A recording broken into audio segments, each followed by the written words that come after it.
السلام علیکم دوستوں، کیسے ہیں آپ لوگ؟ ٹھیک ٹھاک ہیں؟ میں بختیار خٹک آپ سب سے ایک بار پھر مخاطب ہوں۔ کچھ دوستوں نے کچھ اپنوں نے پذیرائی بخشی میری پچھلی ویڈیو کو، پچھلے پیغام کو جو میں نے دیا تھا۔ آ، آ، میرے ایک بہت عزیز دوست ہیں محمد عاطف، جنہیں میں عاطف جانان کہتا ہوں۔ انہوں نے مجھے خاص طور پہ انکریج کیا کہ ان کا میسج تھا کہ اللہ تعالیٰ نے تمہیں اچھے چہرے سے نوازا ہے، اچھا بات کرنے کا انداز عطا کیا ہے، تو اس کو صحیح طریقے سے استعمال نہ کرنا بھی اللہ تعالیٰ کی ناشکری ہے، اللہ تعالیٰ کی نعمت کی ناشکری ہے۔ تو اس بات کو میں نے سوچا کہ ہاں، اگر اللہ تعالیٰ نے ہم سب کو ڈیفینیٹلی کوئی بھی دنیا میں انسان ایسا نہیں ہے جس کو اللہ تعالیٰ نے ایک خاص نعمت سے نہ نوازا ہو۔ نعمتوں سے تو بہت نوازا ہے، ایک خاص نعمت سے نوازا ہوتا ہے جس کا جو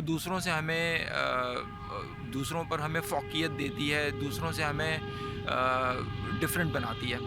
تو مجھے بھی ایسا فیل ہوتا ہے کہ اللہ تعالیٰ نے مجھے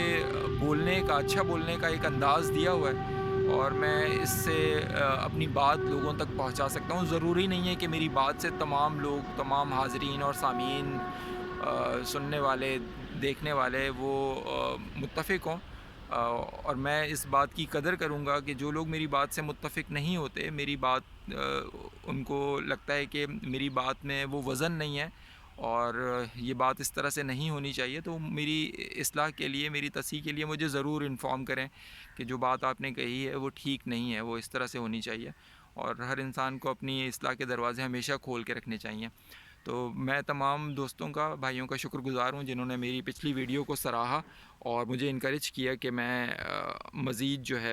جو میری تھاٹس ہیں وہ آپ تک پہنچاؤں۔ اور اب میں ایک ٹاپک جو آج تو نہیں، کافی دن سے میرے ذہن میں تھا اور میں اس پہ سوچ بچار کر رہا تھا، اس پہ بولنے کی جسارت کروں گا۔ میرا تعلق کیونکہ کیڈٹ کالج پٹاروں سے ہے، میری پیدائش پٹاروں کی ہے، عمر کا ایک بہت بڑا حصہ میں نے پٹاروں میں گزارا ہے، اور بہت سارے کیڈٹس جو یہاں سے پاس آؤٹ ہو گئے ہیں، وہ ایک بہت عظیم شخصیت کو جو یہاں کے اساتذہ میں سے تھے ان کو جانتے ہوں گے، جن کا نام پروفیسر شمیم احمد صاحب تھا۔ اللہ تعالیٰ ان کی بخشش و مغفرت فرمائے، ان کے درجات بہت بلند فرمائے۔ ان کو جانتے ہوں گے۔ اب بات ان سے جوڑنے کا تعلق، اس بات کے اندر ان کا ذکر کرنے کا جو وہ ہے، مطلب ہے، مقصد ہے، وہ یہ ہے کہ آج کل میں دیکھتا ہوں جب جامع مسجد کے اندر ہم نماز پڑھتے ہیں پٹاروں کی، باقی عموماً شہروں کے اندر بھی، کیونکہ پٹاروں کے اندر عموماً ایک وقت کے اندر، ایک نماز کے اندر لگ بھگ 1000 کیڈٹس جو ہے وہ نماز پڑھتے ہیں۔ اس کے علاوہ انتظامیہ کے لوگ الگ ہوتے ہیں، تو 1000 تو منیمم تعداد ہوتی ہے نمازیوں کی۔ تو جب ہمارا بچپن ہوا کرتا تھا تو پروفیسر شمیم احمد صاحب جب نماز پڑھ رہے ہوتے تھے، خدا نہ خواستہ اگر کوئی کیڈٹ یا کوئی کالونی کا کوئی بچہ، لڑکا، کیونکہ بڑوں میں تو یہ سمجھ تھی، اب بھی ہے، تو وہ ان کے سامنے سے گزرنے کی ہمت نہیں کرتے تھے، مگر کیڈٹس کیونکہ بچے ہوتے تھے، ناسمجھ ہوتے تھے، تو اکثر نادانی کے اندر ان کے سامنے سے گزر جاتے تھے، اور جب گزرتے تھے تو پروفیسر صاحب کا ایک زوردار چماٹا جو ہے وہ رسید کرتے تھے۔ تو اس وقت ہمیں لگتا تھا کہ یہ کیا مطلب حرکت ہے کہ نماز کے دوران ہی وہ کسی کو اس کو مار رہے ہیں، بعد میں بھی تو سمجھا سکتے ہیں، بعد میں تو ظاہر سی بات ہے وہ لڑکا کہاں کسی کے ہاتھ آنا ہوتا تھا۔ تو اب سمجھ آتی ہے کہ یار وہ اس طرح سے کیوں کرتے تھے، کہ اور اس کے بعد مطلب جتنا مجھے اندازہ ہے کہ وہ لڑکا تو، اس کی تو ہمت کیا، اس کی تو وہم و گمان میں بھی دوبارہ نہیں آتا ہوگا کہ وہ کسی اور کے سامنے ایسے بھی نماز کے وقت گزرے۔ باقی جو کیڈٹس جنہوں نے دیکھا ہوتا تھا یا انہوں نے سنا ہوتا تھا، ان کی بھی ہمت نہیں ہوتی تھی کہ وہ کسی اور کے سامنے، خاص طور پہ پروفیسر شمیم احمد صاحب کے سامنے سے، ان کی نماز کے دوران ان کے سامنے سے گزر سکیں۔ پروفیسر صاحب کی ایک اور بات تھی جو مجھے جو اس وقت ہمارے بچپن میں ہم نادان تھے، ناسمجھ تھے، سمجھ نہیں آتی تھی، وہ جب نماز پڑھاتے تھے جماعت کے ساتھ، تو نماز پڑھاتے ہوئے قرأت کے دوران ان کی ہچکی بن جاتی تھی اور وہ بہت روتے تھے، اور اکثر کچھ آیات کے اوپر وہ اتنا روتے تھے کہ ہم لوگ پیچھے، کیونکہ ناسمجھ تھے، بچے تھے، نادان تھے، ہم لوگ ہنستے تھے کہ یہ کس طرح سے نماز پڑھا رہے ہیں، اس طرح سے نماز تو ہم نے نہیں دیکھی، نہیں پڑھی، نہیں سنی۔ تو اب اندازہ ہوتا ہے عمر کے اس حصے میں آ کے کہ وہ ان کا کنیکشن جو ہے وہ جڑ جاتا تھا رب پاک کی ذات سے، اور وہ اس بات کو جو وہ رب پاک سے کر رہے ہوتے تھے نماز کے اندر، وہ بات سمجھ کے کر رہے ہوتے تھے کہ یہ بات جو میں کر رہا ہوں اس کا مطلب کیا ہے، اور اس آیت کو جو اللہ تعالیٰ نے وہ نازل کی تھی اس کا وہ کس موقع پہ نازل ہوئی تھی، کن لوگوں کے بارے میں نازل ہوئی تھی، اور اس کا کیا مطلب ہے، کیا مفہوم ہے۔ آج کل ہماری نمازوں کے اندر، کیونکہ ہم نماز صرف پڑھتے ہیں، تو نماز پڑھنے سے ہمیں سمجھ ہی نہیں آتی کہ ہم نے پڑھا کیا، کیونکہ عربک ہماری لینگویج نہیں ہے، ہمیں اس کے ترجمے کا نہیں پتہ، اگر ترجمے کا پتہ ہے تو ہم اس کو اس طرح سے فیل نہیں کرتے۔ نماز بنیادی طور پہ قائم کرنے کی چیز ہے، نماز قائم ہوگی تو کنیکشن بنے گا، اور قائم کرتے ہوئے آپ کا دھیان اس سے ایک سیکنڈ کے لیے بھی ہٹا تو وہ کنیکشن دوبارہ ٹوٹ جائے گا، اس کو دوبارہ جوڑنے کے لیے آپ کو پھر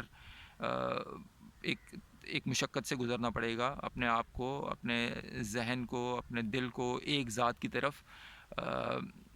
کی طرف مرکوز کرنا پڑے گا کہ آپ جو ہے وہ اس سے بات کر رہے ہیں، اس سے لا لگا رہے ہیں۔ تو یہ دو باتیں تھیں جو میں آج آپ تک پہنچانا چاہ رہا تھا۔ ایک یہ کہ نماز جب ایک بندہ رب کے سامنے کھڑا ہے، اس کے سامنے سے گزرنا بہت برا فعل ہے۔ دنیا میں اگر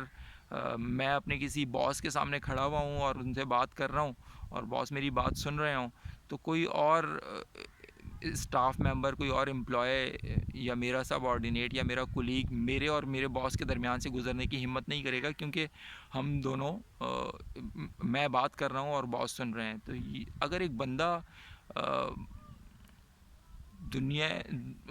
پوری کائنات کی سب سے عظیم ہستی رب پاک کے سامنے کھڑا ہے ہاتھ باندھ کے، اور وہ اپنی بات پیش کر رہا ہے، اپنی عرضی پیش کر رہا ہے رب پاک کے سامنے،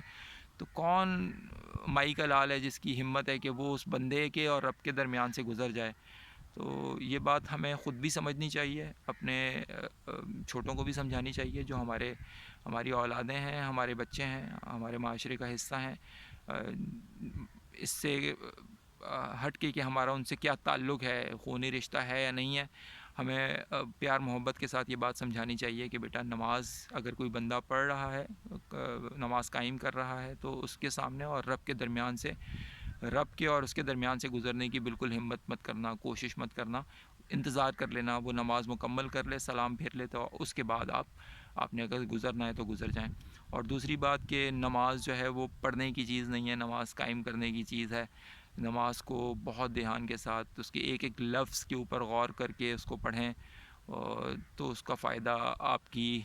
ذات کو بھی ہوگا، آپ کی جسم کو بھی ہوگا، آپ کی روح کو بھی ہوگا۔ انہی الفاظ کے ساتھ میری دعا ہے کہ اللہ تعالی ہمیں ان باتوں کو سمجھنے کی، ان پہ عمل کرنے کی توفیق عطا فرمائے۔ بہت شکریہ۔ السلام علیکم۔